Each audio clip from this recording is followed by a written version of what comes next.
Let's choose the supine lying position, lying on your back, so that the effect of gravity does not hinder the exercise. When starting with Kegel exercises, it's crucial to ensure that we are contracting the appropriate and correct pelvic floor muscles. In this position, since gravity doesn't act on the pelvic floor muscles, it's easier to contract them.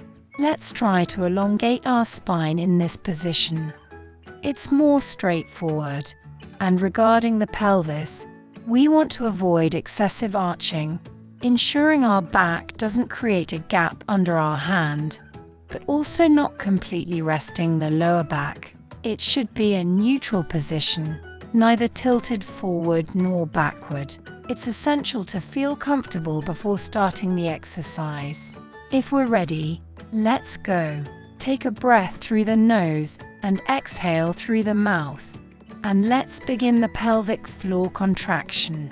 Close and lift the perineal openings, as if drawing them inward and upward in our body.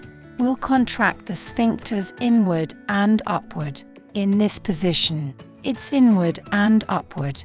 At no time should we contract the glutes or the inner thigh muscles, adductors, and there should be no tension in the front of our abdomen, rectus abdominis. Let's do it again.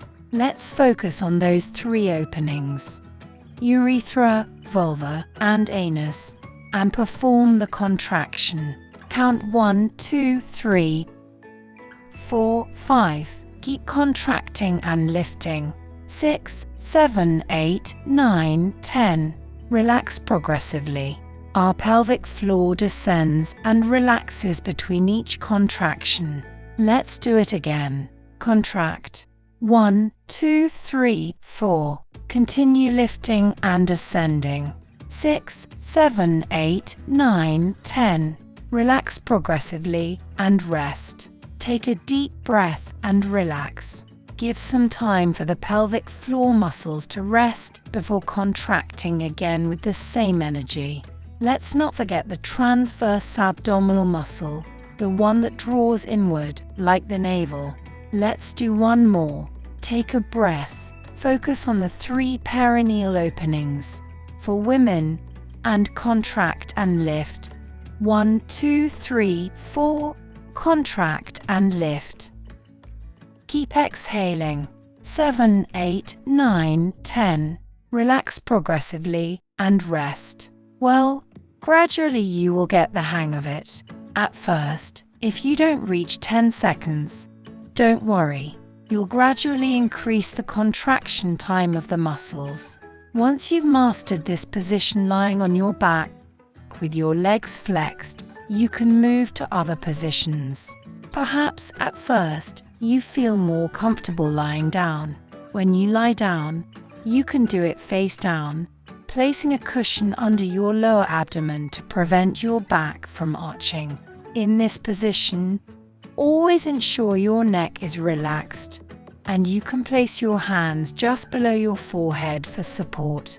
I turn my head to be better heard, but you would be in a relaxed position.